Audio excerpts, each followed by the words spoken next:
Le film se déroule en 1956 dans la ville de Chicago, dans un magasin de mode à l'apparence simple et tranquille appartenant à un homme âgé nommé Leonard Burlin.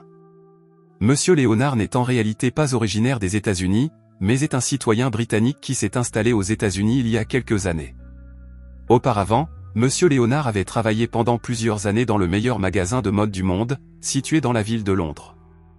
Il a ensuite décidé de déménager pour plusieurs raisons.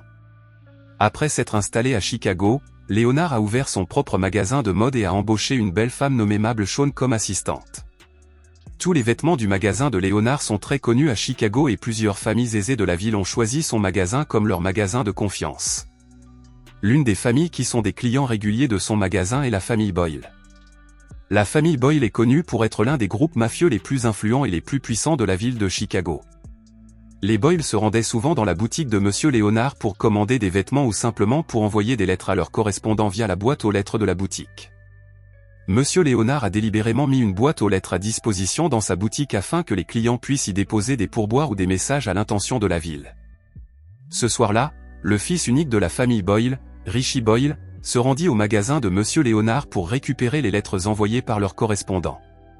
Richie était accompagné du confident de Monsieur Boyle, Francis.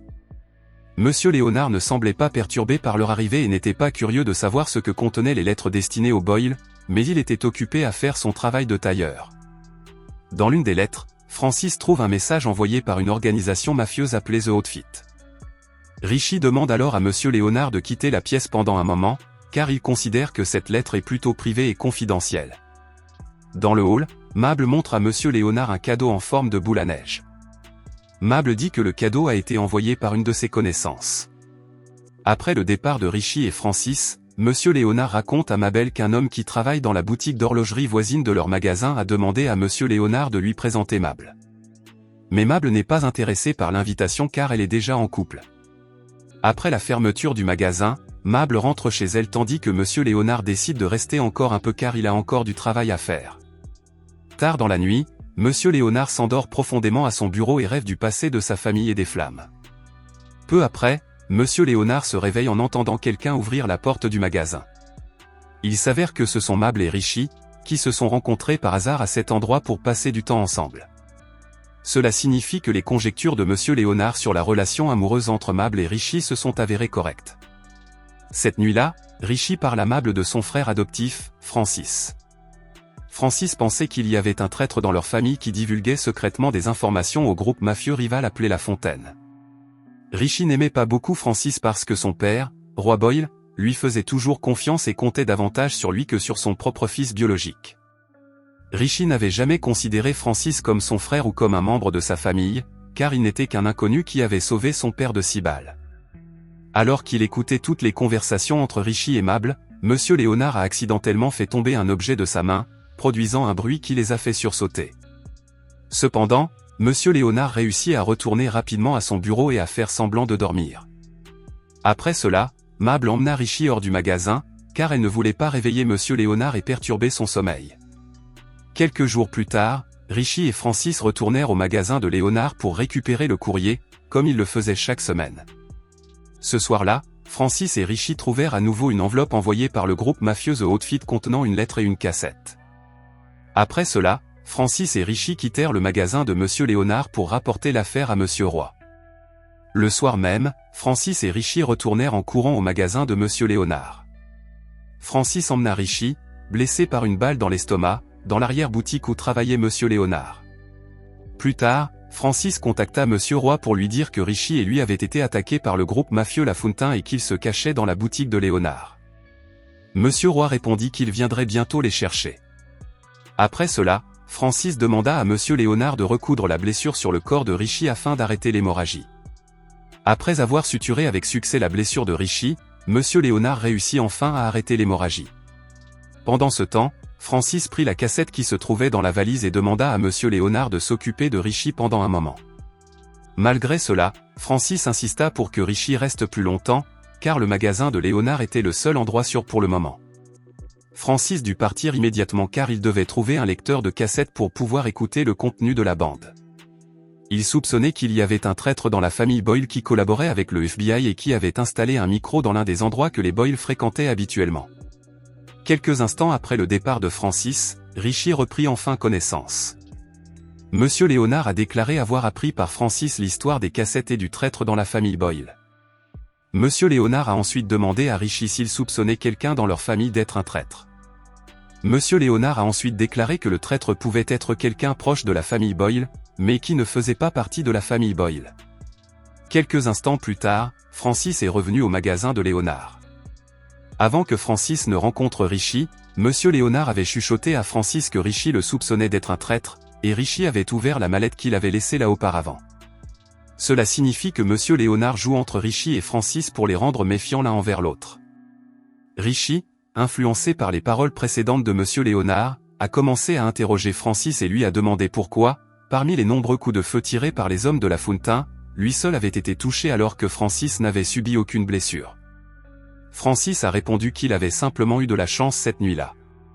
Francis a ensuite dit qu'il allait apporter la cassette au laboratoire de projection à ce moment-là. Mais Richie le lui interdit, car il voulait attendre son père qui allait bientôt venir les chercher.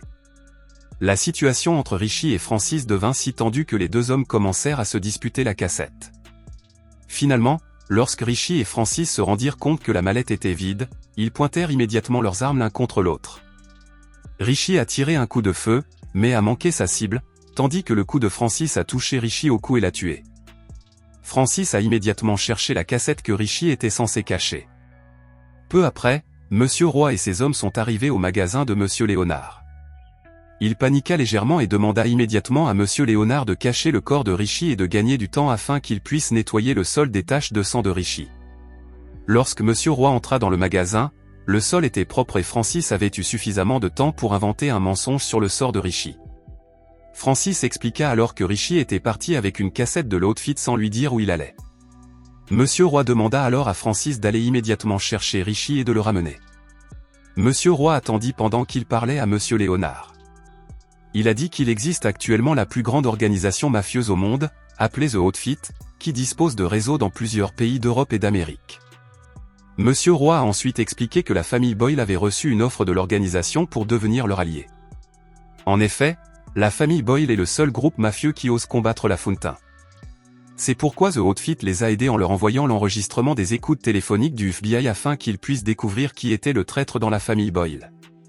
Monsieur Léonard a semblé surpris et a demandé pourquoi Monsieur Roy lui racontait tout cela, car auparavant, Monsieur Roy ne lui avait jamais rien dit sur les affaires de leur groupe. Il s'est avéré que Monsieur Roy s'était rendu compte que Richie se trouvait actuellement dans le magasin de Léonard, car son manteau y était toujours suspendu.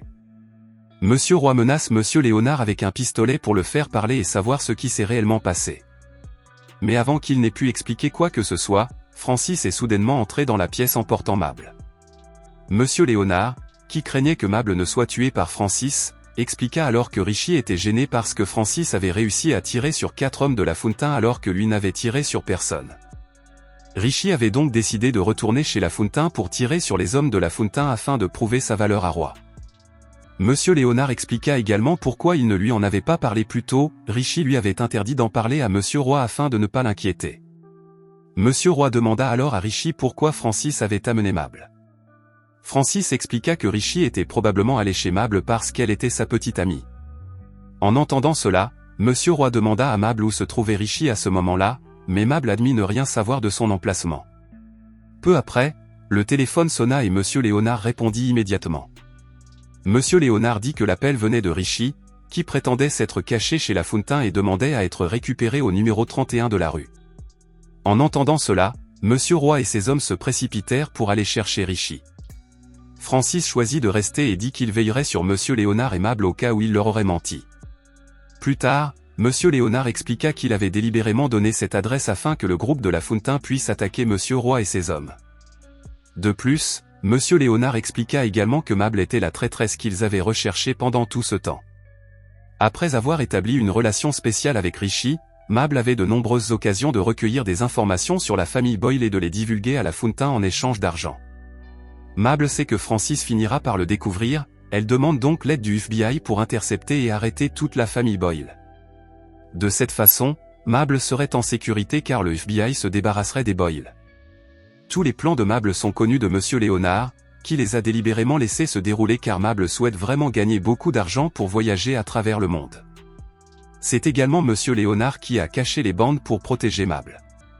Peu après, Lafountain et ses hommes se sont rendus au magasin de Léonard pour payer Mable en échange de la cassette.